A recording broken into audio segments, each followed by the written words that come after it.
Hola, gentita, ¿qué tal? Bienvenidos a este nuevo video, esta nueva entrevista después de un poco tiempo. Y tenemos con nosotros a nuestro amigo Eder Miranda. Gracias por tu tiempo, por tu disposición, Eder.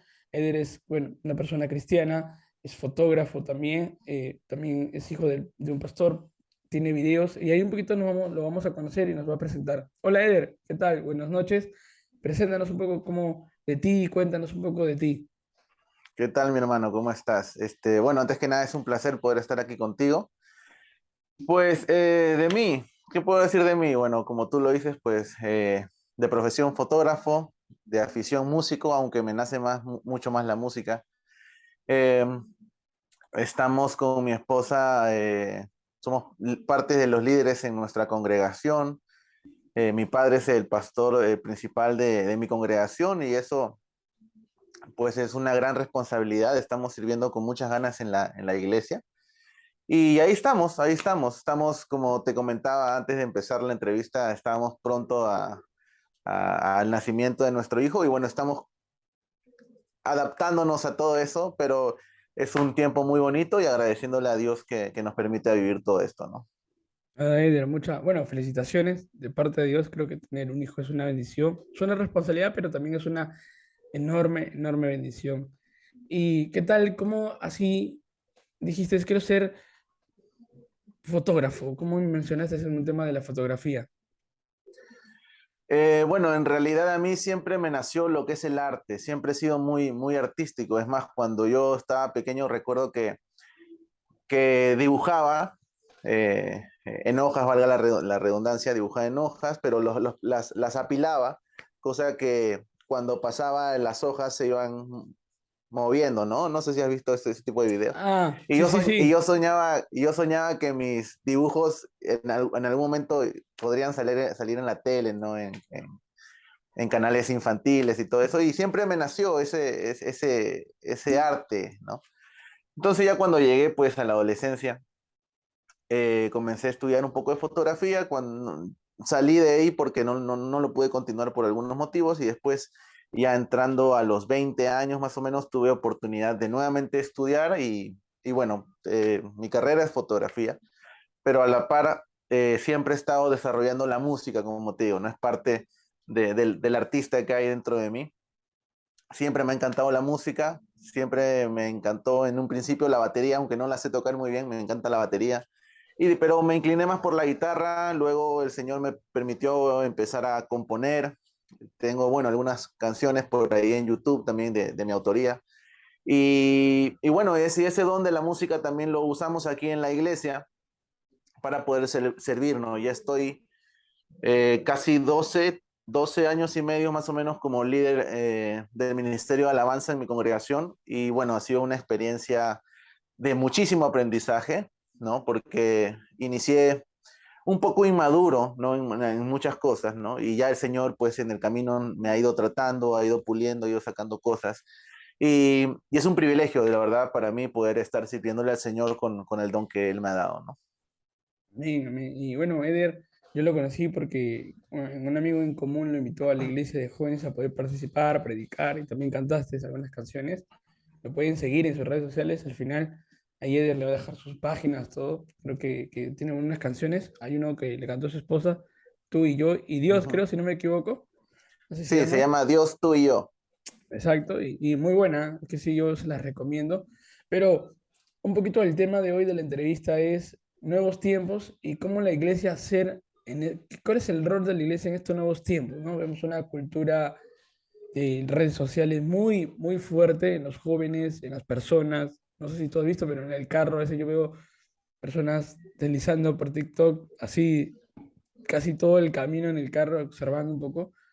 ¿Y cuál es el papel del rol de la iglesia? Tú llevas ministrando 12 años, pero eres hijo de pastor y es una gran responsabilidad también. ¿Cómo ves el día de hoy el rol de la iglesia o cuál es su papel que debe tener la iglesia frente a una cultura que no te da tregua, pero absolutamente en nada en redes sociales, ¿no? Bueno, creo que tú lo acabas de decir, ¿no? Estamos ante una cultura que no te da tregua en nada, ¿no? Y desde mi punto de vista, lamentablemente la iglesia del Señor se ha estado dejando absorber mucho por la cultura, por el lugar en el cual nos toca vivir. Podríamos preguntarle a los mismos jóvenes cristianos, jóvenes que van de una manera consecutiva a la iglesia, cuánto tiempo pasan, como tú dices, en TikTok y cuánto tiempo pasan estudiando la Biblia u orando. Y ahí ya notaríamos una gran diferencia, ¿no? Entre esos horarios, ¿no? Y definitivamente es una responsabilidad para los que estamos quizá al frente del servicio del Señor. Y aquí en la iglesia mismo tratamos con muchos jóvenes, ¿no? Y es muy, muy complicado porque cada joven es un mundo, ¿no?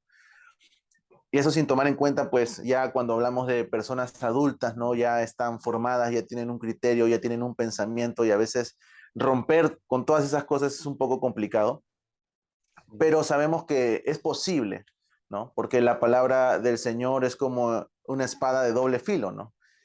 Y en lo personal pienso yo que a veces la iglesia, hablando de los que sirven en la congregación, a veces tratan equivocadamente de buscar nuevos métodos para poder evangelizar o para poder llevar la palabra del Señor a jóvenes, adultos, ancianos y todos, cuando creo yo que la manera adecuada es la manera como lo hacían los discípulos en el principio, ¿no? Hablar personalmente con una persona, presentarle el evangelio. Y ese es otro tema, por ejemplo, que a veces también se ha diluido Mm, mucho el evangelio que presentamos, ¿no? sí, Eh, es cierto, ¿no? Entonces, el evangelio es las buenas noticias del Señor, pero esa buena noticia de salvación comienza con una mala noticia, que es que todo hombre está condenado al infierno. Y a veces como que tratamos de maquillar, ¿no? Pero el problema es que cuando el hombre no es consciente de su condición pecaminosa y a dónde lo va a llevar esa condición, no siente la necesidad real de un Salvador. Entonces, en muchos lugares se está predicando un evangelio incompleto y en muchos lugares se está buscando maneras humanas de poder llamar la atención, ¿no? Eh, de X maneras, ¿no? Montando un evento evangelístico con un grupo conocido, con luces y todo eso, que no estoy en contra de las luces ni de que se haga un evento musical y todo eso, pero cuando en mi corazón digo, esto es lo principal, esto va a llamar la atención de la gente, creo que eso ya es incorrecto, ¿no? Porque creo que la palabra del Señor tiene el poder suficiente para poder transformar la vida de cualquiera sin ayuda de nada, ¿no? Por eso mismo Pablo dice, porque no me avergüenzo del Evangelio que es poder, es potencia de Dios, ¿no? Yo creo que el Evangelio puro y neto tiene el suficiente poder para transformar cualquier vida. Y a veces creo que los cristianos nos olvidamos de eso, ¿no? En lo personal, y hablando ya un poco más del tema evangelístico o de cómo presentar el Evangelio a alguien nuevo, por ejemplo, a un joven, ¿no? Yo no estoy muy de acuerdo cuando se sale a evangelizar con pancartas, con megáfono, con ese tipo de cosas. No, no le estoy quitando mérito, lo hablo a título personal. Pero a mí me gusta evangelizar mucho más el tú a tú, ¿sí me entiendes? más Oye, personal. ¿cómo es? Así es, más personal, ¿no? Y poder tratar el problema personal de la persona y presentarle a un salvador personal, porque el Señor es un salvador personal para cada persona, ¿no? Entonces creo que la iglesia a veces por las buenas motivaciones, querer hacerlo bien, está perdiendo un poco el rumbo y el objetivo principal del Evangelio, ¿no? Y creo que nosotros, los cristianos, estamos llamados a ser lo más bíblicos posible, ¿no? Entonces, a veces debemos ver un poquito cómo actuaba esa iglesia De los primitiva, esa hechos. iglesia, así es, y tratar de actuar como ellos, ¿no? No hacer algo nuevo. Creo que el Señor no te va a salvar por presentarte algo nuevo. Creo que ya la revelación final del Señor está completa en la palabra y creo que debemos, si los hermanos en la iglesia primitiva lo hacían así, ¿por qué nosotros vamos a hacer algo diferente? ¿No? Entonces, creo que a veces se pierde un poquito el rumbo en la presentación del evangelio a la persona inconversa, ¿no? Sí, bueno, exacto, ¿no? Creo que yo escuchaba una prédica de Tela Arroyo estos días, decía, las buenas intenciones nunca van a justificar lo correcto, ¿no? O sea, mis buenas intenciones no justifican si hago algo incorrecto, ¿no? Para llegar el fin no justifica los medios, ¿no? Entonces, no es porque Así yo es. tengo ese fin de alcanzar a muchos jóvenes, pierdo lo correcto que es la palabra de Dios como centro, ¿no? Pero creo que algo que la juventud hoy por hoy, no sé si eclesiásticamente sufre, es de una iglesia verdadera, ¿no? No sé si en Latinoamérica he visto más, o en Perú, pero sí veo una carencia de jóvenes en integridad, jóvenes con sacrificio, con compromiso real, ¿no? La mayoría, si le revisa su celular, creo que encontraríamos, y va para todos, muchas cosas. Entonces, creo que la iglesia tiene un papel importante. ¿Tú crees que la iglesia ha perdido ese rol, ese papel? O más que la iglesia, porque la iglesia son las personas, ¿tú crees que los líderes hoy por hoy están sumergidos, entretenidos en otras cosas? Y no pierden el horizonte correcto?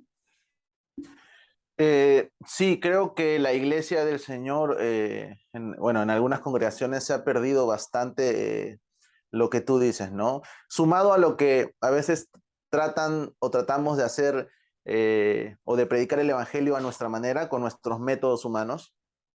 Sumado a eso, lo que sucede es que se han metido muchas ideas a la misma iglesia, muchas ideas, perdón, del mundo se han metido a la iglesia, ¿no? Incluso se predican desde los púlpitos, ¿no? Mucho está, por ejemplo, y creo que no hace falta sumergirnos en internet para encontrar personas que piensen así en lo que escriben o en lo que dicen o en lo que postean.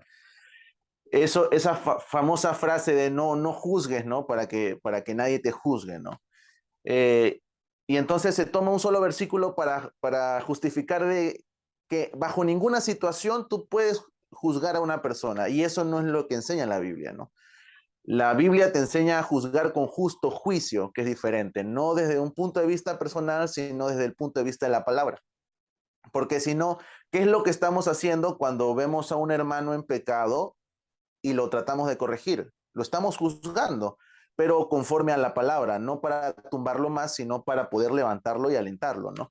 Entonces, hay ciertas ideas y conceptos que se han metido a la iglesia que están haciendo daño, ¿no? Y lamentablemente lo que más carece el día de hoy, sobre todo en los jóvenes, porque como tú dijiste en un principio, estamos en un sistema que nos está atacando constantemente por la televisión, por el internet, por todos lados. Una de las cosas fundamentales que se ha perdido en la iglesia, y lo podemos ver incluso cuando visitamos reuniones de jóvenes en varias congregaciones, se ha perdido que el centro de la reunión sea la palabra de Dios. En muchas iglesias más tiempo pasan cantando, más tiempo pasan, incluso hay congregaciones que hacen juegos a los adolescentes o jóvenes, que no estoy en contra, pero eso no puede suplantar la función principal de la palabra de Dios. Dan 40 minutos de alabanza, 10 minutos de juego y 15, 20 minutos de palabra, y eso me parece incorrecto, ¿no? Entonces, partiendo de ese punto, no hay jóvenes, no hay adolescentes que sean dedicados al estudio de la palabra, pero esa es la consecuencia de que no hay pastores que le están enseñando a los jóvenes que eso debe ser su prioridad. Entonces, le quitas al adolescente, al joven, la prioridad de estudiar la palabra de Dios y luego es bombardeado por todo esto que viene del mundo y nos sorprendemos porque después el joven no puede dejar de algún pecado con el que está luchando. Nos sorprende porque el joven le cuesta orar, nos sorprende porque el joven de la nada deja de ir a la congregación cuando son los líderes los que están haciendo las cosas mal, ¿no?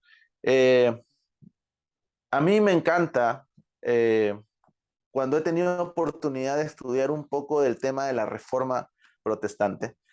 Me encanta porque vemos hombres que tratan de volver al centro la palabra de Dios, ¿no? Y creo que eso es algo que todas las iglesias deberíamos procurar. El centro debe ser la palabra del Señor. Otra cosa que hace mucho daño, por ejemplo, a las congregaciones, y ya hablando desde un punto de vista general, no solamente los jóvenes, sino la iglesia en general, es que lamentable mucho en Latinoamérica, que es donde más yo lo he visto, eh, se ponen muchas veces los sueños, las experiencias, las visiones y todo ese tipo de cosas por sobre la palabra del Señor.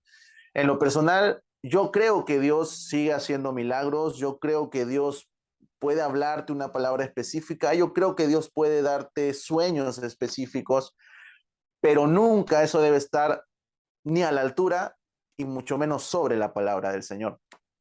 Y en muchos púlpitos vemos que sale un hermano, sale una hermana y comienza el Señor me dijo aquello, me mostró aquello, pero en ningún momento muestran la palabra del Señor.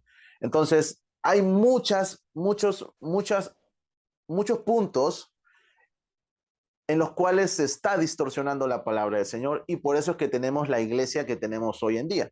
Una iglesia que es inconstante, una iglesia que le falta madurar muchísimo, porque incluso tú te encuentras hermanos que tienen 10, 15, 20 años en la congregación y todavía son inmaduros en muchas áreas, porque los pones a servir en algo específico y porque llegó una crítica ya no quieren servir más. Es la consecuencia de haber quitado la palabra del Señor del centro, ¿no? Sí, yo coincido contigo en lo mismo y creo que el estudio de la palabra ha menguado mucho, ¿no? Y no solo leerla, sino meditarla, reflexionarla, investigar, leer. Algo que no sé si todo, pero he visto, ahora hay páginas en internet muy buenas que ayudan para poder estudiar, ¿no? Hay comentarios bíblicos también muy buenos, Biblia, todos, pero eso es un punto aparte. Se podría hacer un video de toda esta gama para poder aprender mucho y esto.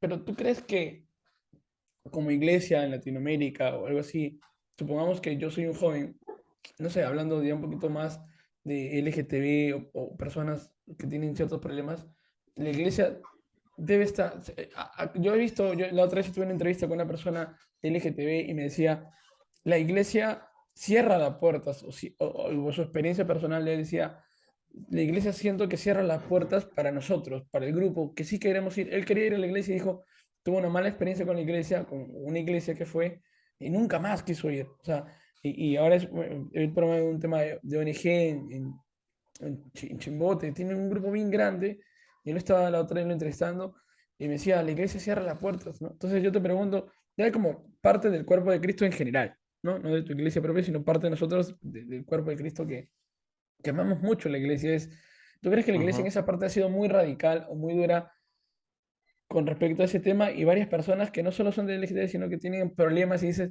no, es que la iglesia me es muy dura y me restringe muchas cosas, o muy legalista se podría decir? Eh, yo creo que definitivamente sí. Yo creo que definitivamente sí. Dejemos algo en claro. La homosexualidad es pecado.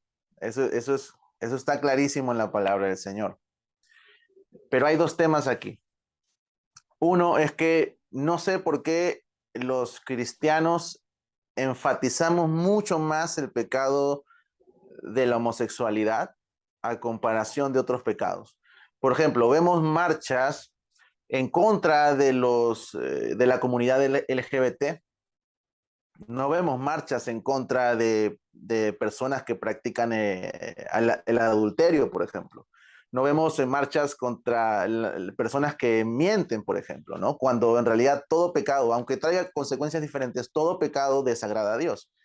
Entonces creo que se enfatiza mucho más el pecado de la homosexualidad en la iglesia y eso está mal. Cuando la Biblia te dice que hay muchas cosas que son pecado y todas por igual desagradan al Señor, ¿no? Ese es por una parte. Por otra parte, creo que ya hablando de congregaciones locales específicamente, lamentablemente la iglesia todavía tiene que aprender a amar mucho, a amar las almas perdidas, las almas que necesitan del Señor como Salvador. Y yo recuerdo, y te lo comento, yo recuerdo que hace como medio año atrás, yo justo estaba conversando con mi padre sobre el tema y le preguntaba, ¿cómo crees tú que reaccionaría la iglesia si ve a una persona travesti, un hombre vestido como mujer entrando a la congregación? ¿Cómo lo tratarían? ¿Se alejarían? ¿Abrirían campo? ¿O lo tratarían como cualquier otro ser humano? O sea, nadie está diciendo que lo que ellos practican no sea pecado, pero es un ser humano que necesita del Señor igual que tú y yo. Exacto. O sea, ¿cuántos lo harían sentir bienvenido, Cómodo, ¿no? cómodo, ¿no? Ahora, una cosa es que yo lo haga sentir cómodo con mi manera de tratarlo. Otra cosa muy diferente es que quizás se siente incómodo por el mensaje de la palabra. Eso es otra cosa. Pero yo como persona, con respecto a mi trato, eh, tengo que amarlo. O sea, el Señor me manda a amar a mi prójimo. Y Él practique el pecado que practique, sigue siendo mi prójimo. Entonces me ponía a pensar en eso con mi padre.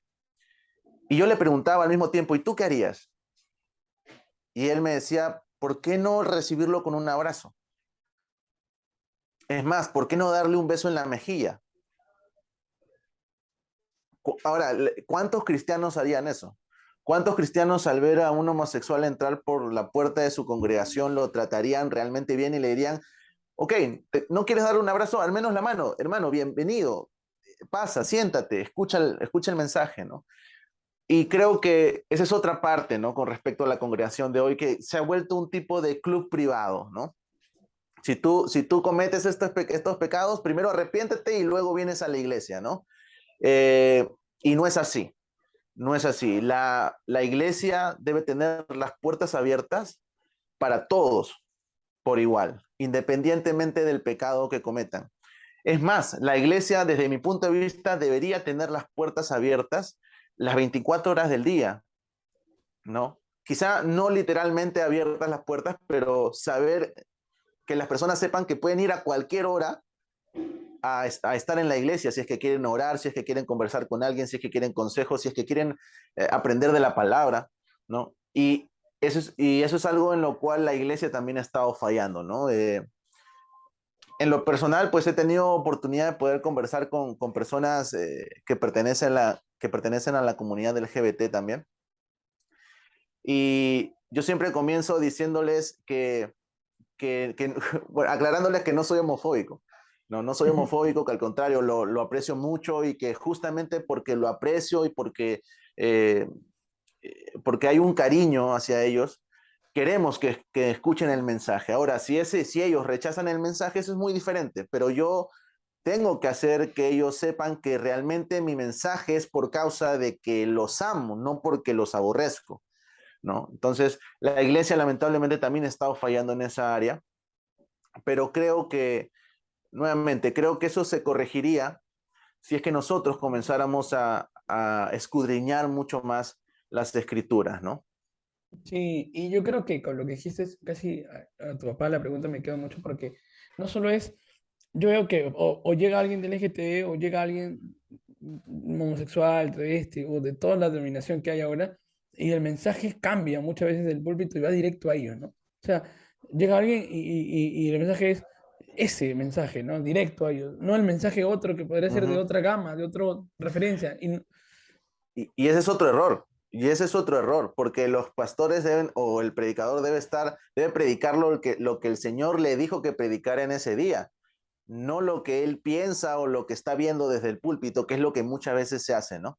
Exacto, entonces ya el mensaje ya es manipulado y distorsionado basado en lo que yo estoy viendo a persona y no en lo que Dios quiso que realmente dijera, ¿no? Entonces Ujú. llegas y lo primero que hacen es atacarte, ¿no? Yo digo, no digo que está mal, pero, o sea, no seas tan reiterante en mencionarlo, o sea, predica otro diferente a varias cosas y Dios le va a hablar, o sea, porque Dios es el que cambia, ¿no? El ser humano, ¿no?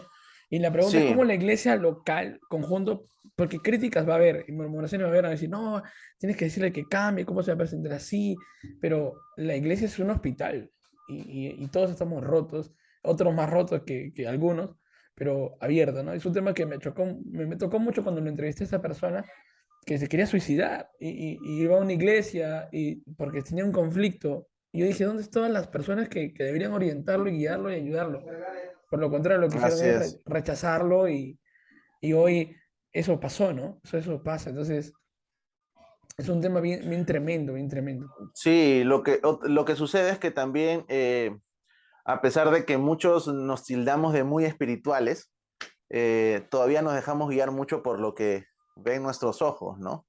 Entonces, en lugar de atacar la raíz, tratamos de atacar un pecado en específico, ¿no? O sea, y no entendemos que una persona vive en una situación pecaminosa porque no tiene a Jesús como su Salvador, no ha nacido de nuevo, ese es el problema, que está muerto en delitos y pecados, que solamente está siguiendo la corriente de este mundo, haciendo la voluntad de la carne, que es lo que dice la palabra del Señor.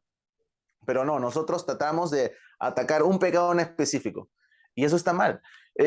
Algo similar, quizá para poder poner un ejemplo un poquito más entendible, cuando, bueno, ahora estamos a las puertas de Halloween.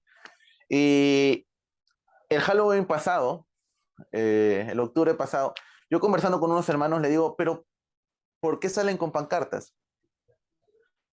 ¿Qué cosa es lo que dicen sus pancartas? Bueno, el Hijo de Dios no practica Halloween, Halloween es una fiesta del diablo, que esto, que el otro. Ok, yo sé que eso es cierto.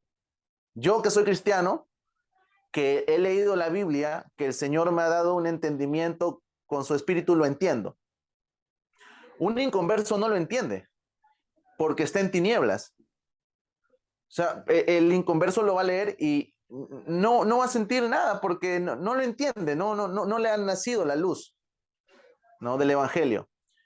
En cambio, estamos nosotros atacando un problema en específico, estamos atacando la fiesta cuando la raíz del problema está en el corazón del hombre. Cuando nosotros predicamos a Jesús y Jesús nace en el corazón de la persona, esta persona nace de nuevo, el Señor lo regenera. Jesús, dice la palabra, que Jesús es la luz del mundo. Y esa luz va a ir despejando poco a poco las tinieblas de esa persona. Es decir, yo no me doy cuenta que estoy sucio mientras la luz esté apagada. Aunque alguien venga y me señale, mira, tu camisa está sucia, yo no lo voy a ver porque estoy en tinieblas, no puedo verme. Pero en cambio enciendes la luz de Jesús y Jesús, que es la luz, le va a mostrar que su vestimenta está sucia, está manchada. Pero nosotros no hacemos eso. Le señalamos un pecado en específico, le señalamos una fiesta en específico, cuando lo que debemos hacer es prender la luz, predicar a Jesús, para que Jesús les muestre que están en tinieblas, ¿no? Entonces, eso la iglesia y muchos creyentes lo están haciendo en muchas áreas, ¿no? No solamente como lo venimos comentando con respecto a los homosexuales o en este caso que te comento Halloween, sino en diversas personas con diversos problemas, con diversos pecados. La iglesia, en vez de prender la luz, de alumbrar con Jesús, está señalando, le está diciendo al pecador, mira, tu ropa está sucia, pero no enciende la luz. Entonces, ese es el problema, ¿no? Sí, yo creo que, y es algo que pasa con la juventud de ahora, ¿no? Yo he conversado con muchos jóvenes bueno, en la universidad y algunos menores que yo, es que la iglesia, no es que es un entretenimiento, pero como que chocan, ¿no? Chocan porque les es aburrido, les es tedioso, muchas reglas, muchas condiciones, ¿para qué, no? Yo me preguntaba a mí mismo, decía, algo hay que hacer, ¿no? Tenemos que hacer algo con esta juventud que es diferente a la nuestra generación, por lo menos la nuestra saludaba, tenía la cultura del esfuerzo, tenía la cultura de leer, de investigar. Hoy por hoy todo es rápido, todo es ya lo quiero, la cultura de esperar, ¿no? Y no sé si los Ujú. jóvenes de ahora están preparados para lo que se viene en el contexto mundial, eclesiástico, preparados para la iglesia, la persecución si es que viene, para muchas cosas. No sé qué tipo de Ujú. jóvenes tendremos más adelante, ¿no? O sea, es una preocupación mía de manera generacional, pero entender qué le estamos dando o qué es lo que se puede hacer frente a una red que ahora ser sincero y ser leal y ser fiel es todo un privilegio, ¿no? O sea, ya no existe, ¿no? Entonces, tú que estás casado, que vas a tener un hijito, ¿cómo yo, siendo joven, podría entablar una relación sana? ¿Y qué principios me regalarías para poder llevar a cabo y agradarle a Dios, no conforme a lo que la Biblia me dice, pero y agradarle a Dios? ¿Qué principios tú nos regalarías, Eder? Bueno, con respecto, bueno, el tema del noviazgo es un tema muy amplio, Sí, sí, mucho. pero quizá podría resumirlo con un solo punto, ¿no? Eh, si realmente queremos una pareja que ame al Señor, que sirva al Señor, que sea, que tenga principios, que tenga valores de la Biblia, pues nosotros tenemos que ser igual. Nosotros tenemos que servir, nosotros tenemos que esforzarnos, nosotros tenemos que tener valores, nosotros tenemos que actuar bajo principios, ¿no? Y el tema es que hay muchos jóvenes en la iglesia que están buscando pareja y están buscando novio o novia, y le dicen, Señor, yo quiero que sea así, yo quiero que sirva, yo quiero que sea predicador, yo quiero que sea, no sé, pastor, evangelista, Si se corta, sí. entramos en el mismo, porque